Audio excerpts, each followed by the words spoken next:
Today we're going to be talking about why children who grow up in families of low socioeconomic status have poor language skills. So, kids in high SES backgrounds do better for a variety of reasons. Of course, their parents have higher levels of education, more stable jobs, live in better school districts, have more money. But these things are all ancillary factors. They're indicators that stand outside of the immediate family unit. Within the family, from very early on, almost the moment an infant is born, you see differences between high and low SES families. So some of the things that high SES families do for their children, and the reasons why these kids do better, include that these children have more linguistic input. And specifically, this is directed to the child. When a parent speaks in the background, like to another adult, or to an older child, or on the telephone, or something like that, the child is largely ignoring that input. Or even if they hear it and process it, it doesn't have the same anchoring linguistic input that direct parent-to-child interactions can have. So these parents are more likely to speak with their children, and because that interaction is direct to their children, then it ends up having a stronger impact on their children's ability to parse out words from sentences. You can imagine that when a parent is speaking with a child, they're going to engage in a number, not a ton, but a number of single word utterances, like pointing at an object and declaring what it is. But they'll also use simpler sentences, and they'll speak in parentese, or this kind of like high, exaggerated, loopy kind of intonation that parents use towards their children. And that exaggerated tone allows children to better pick up on the kinds of speech that they're receiving. Those kinds of declarative sentences that are simple, like, "Look, it's a doggy. Do you see the doggy?" Those kinds of sentences are easier for children to parse, and thus to be able to learn new words. Another thing that goes on is that they have a greater variety of linguistic input. So in high SES backgrounds, the parents talk about more things, and they use a wider variety of vocabulary. They employ more sophisticated kinds of words, and the children are able to master more advanced vocabularies at younger ages as well. Of course, those more sophisticated vocabularies that the children are developing enable them to better keep up in school, to better understand books and things like that as they go along. Another thing is that parents, when interacting with their children, ask more questions and do less telling. So in low SES backgrounds, parents are more likely to declare to their children something that they should do. They might tell them, like, "Get up and go wash your hands." But when parents in high SES backgrounds, who are more likely to ask questions, do so, then they're engaging their children in dialogue. So the children have an opportunity to respond, which then enables them to both practice hearing and processing language, but also producing language of their own. In high SES backgrounds, there's more verbal contingencies, which means that when the parents are speaking with their children, the things that they're saying are immediately related to the things that are going on in their environment. They're also immediately responding to like in conversational ways. So if a child were to drop a spoon on the floor, then the parent might say, "Whoops, you're going to need that spoon." That suggests that there's an immediate relationship between the things that are being spoken and what's going on. In other words, what's being said is contingent on what's going on.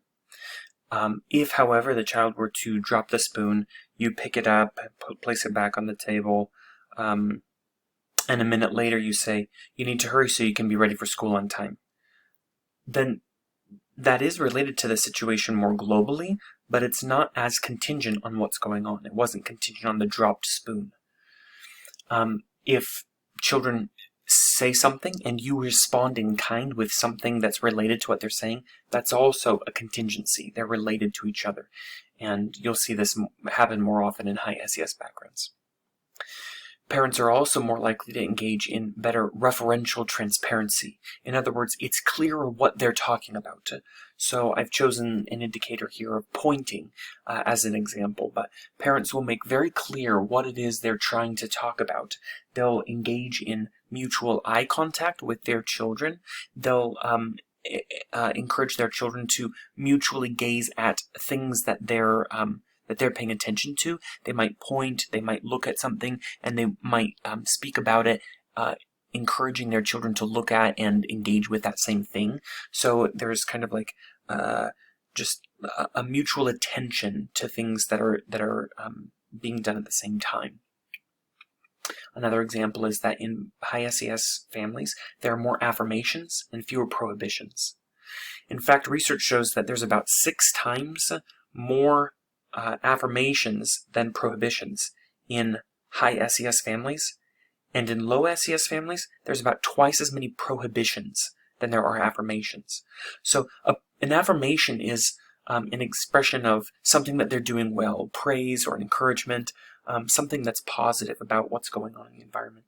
A prohibition is kind of decrying what's going on, expressing to the child that they shouldn't do something, that they should stop, that maybe it's negative feedback. It could be yelling or telling them to, even if it's in a calm voice, telling them to stop or knock it off. And you'll see that the rates of affirmations and prohibitions are highly differential in high and low SES backgrounds. And what this ends up doing is, in environments that are more affirming, then children are feeling more free to be able to speak and communicate with their parents. They feel like their parents are more on their side, and so they're more likely to engage in and to initiate new interactions with their parents. They're more likely to try to communicate, in other words. And in low SES families, the children, because of this prevalence of prohibitions, are more likely to feel inhibited, to kind of distance themselves from their parents, and to have more strained relationships. High SES families also engage in a wider range of discourse topics. From earlier on, they teach their children the names of colors and letters and numbers. They will talk about the mechanics of things, the science of things. They'll talk about how things work, and they'll talk about the names of different kinds of animals. They'll take them to do more kinds of, like a larger variety of activities in the community, and to just engage in interactions with a wide variety of adults. And all of these things, because of this wider range of discourse topics, both the linguistic input is higher, just like we talked about before, but also just this linguistic input is placed into greater numbers of different kinds of paragraphs, and it develops children's ability to think abstractly and to think in longer connected thoughts, to develop arguments and understandings that are more sophisticated and advanced, more complex than if you keep the dialogue very simple and only focused on things in the child's immediate environment. And finally, children in low SES homes have less access to books, and the kinds of books that they have are of inferior quality compared to those in high SES backgrounds. So in high SES families, you have, the estimates vary, but somewhere between 10 and 100 times more books in a high SES family's home than you will have in a low SES family's home. There's greater access and use of libraries, library programs, and things like that. And the reason why this is important is because when you're reading a book, the types and variety of vocabulary that's employed in books are much wider than those employed in speech. So the children are being exposed to a greater variety of vocabulary terms. It's almost twice as many novel words in a book as you would find in the same amount of speech. And this is true even of children's books. It's true of all books, but it's true especially, I should say especially relevant here, it's true of children's books, where children are able to pick up on a wider variety of vocabulary terms and a wider variety of topics because they're intentionally introduced together with pictures and complex storylines that enable the children to kind of engage with new ideas that aren't happening in their immediate environment and that they wouldn't have a chance to talk about were it not for engaging with a parent in a book. Now, critically, you cannot get the same impact on any of these things from just watching a TV that you can have with immediate interactions with your parents. Remember, a few days ago we learned about how children plopped in front of a TV will not learn a foreign language. Well, they also won't learn additional vocabulary terms in their native language. Or if they do, it takes a lot more linguistic input. And so time spent reading a book with a child is far more productive time used than time spent watching TV with a child, even if it's educational types of programs. Now, we might ask the question, is this really all about SES? Is it really about education of parents and monetary quality of parents? Or, like, if you are in a poor family, or if you're a relatively less educated parent, is there anything you can do, or are your hands tied? So in order to answer that question, we can first say that performance differences between low and high SES children compound over time, because better linguistic input at early stages yields greater capacity for linguistic intake later on. By this, what I mean is the varieties of linguistic input, the different kinds of things that children are hearing, creates in them more sophisticated vocabularies, more sophisticated syntactic understanding, grammatical sentences, greater IQs, greater working memory, and so they have a greater capacity at later stages to take in additional linguistic input. So as they get older, you can use with them more advanced, more sophisticated language input, and they can take it in. If you were to, at some point, maybe 3 or 5 years of age, if you were to try to intervene and give more sophisticated linguistic input to children from low SES backgrounds, you would find that they're not able to take in all the same information that you're trying to give them, all the same information that you would be able to give to a child from a high SES background. And so this suggests that that interventions are fraught with difficulty, especially as they're instituted later in life, because the gaps between the rich and the poor end up becoming more exaggerated over time. Now, another thing we can understand here is that later in life, low SES children perform worse on reading tests, even when controlling for reading ability. Now, that doesn't seem to make sense at the surface, and so we might ask why, if you look at their actual reading ability, would they still perform worse on tests? And the reason is because kids from low SES backgrounds have lower levels of background knowledge. They just don't know as much, and reading tests are not reading naive. They require interpretation, context synthesis. They require you to take what's being expressed and draw inferences and make predictions. And these kinds of skills require that you have larger networks of information stored in your long-term memory, that you have more practice with being able to draw inferences and make predictions and things like that. And so there's a debate. Some people have suggested that we should fix the reading test so that it's really only focused on the skill of reading, and we're just asking children to report back what they read in a kind of a rote memorization form.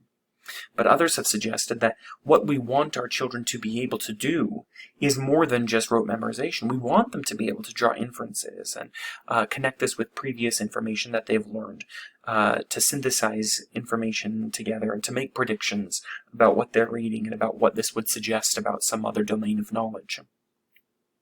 And if we want them to be able to do that, then one thing that we should do, maybe instead of changing the tests and simplifying them, is to change the curriculum to better prepare children with the background knowledge that they need in order to perform better on the reading tests. Indeed, one of the primary goals in early childhood education is not just to teach the fundamentals of reading and writing and doing math, but it's also to teach content information, to learn about facts, information, history, science, how the world works, things like that. And of course, again, in terms of trying to intervene to benefit the lives of those kids who come from a low SES background, we have to remember that it's nearly impossible to make up the gaps that exist, because the longer time passes, the more time passes, the more deficiency there is between the highest performing and the lowest performing, and that ends up meaning that you're going to either be undereducating those from high SES backgrounds, or speaking over the heads of the children from low SES backgrounds. So it becomes more and more difficult over time to meet the needs of children from divergent backgrounds. Now, again, the question here is, so is this really about socioeconomic status? And so far all we've said is, well, we see that there are profound differences over time, and that they kind of compound and they become worse and worse the longer we go. But what can we do about it? And the answer to the question here is, when low socioeconomic status parents have linguistic input metrics to their children that are as good as high SES parents, children in those families have equally high linguistic intake capabilities. So they become just as capable of taking in new information, growing vocabularies, understanding implications and drawing predictions, and all these kinds of skills that are associated with learning. Kids from low SES backgrounds can develop them if their parents take the time and make the effort to speak to them in the same ways that parents of high SES backgrounds speak with and interact with their children. So it's not really about socioeconomic status per se, it's really about linguistic input. There is a strong correlation here between SES and linguistic input and later linguistic intake capabilities. But the reason for that correlation is because the kinds of parents who end up having to work longer hours in order to make a basic income, who have fewer resources to be able to take their children out into the community, to do various activities and enrich their environment, the kind of parents who have lower levels of education themselves, perhaps smaller vocabularies and less sophisticated understandings of math and science and just anything they might speak about in the world, are the same kinds of parents who struggle to interact with their children in positive ways, in linguistically rich ways, in using questions. And so these things are just related to each other. But if you fight against the predispositions of your background, then as a low SES parent, you can, in fact, achieve just as good outcomes as somebody from a high SES background. It just takes a lot more effort to do so.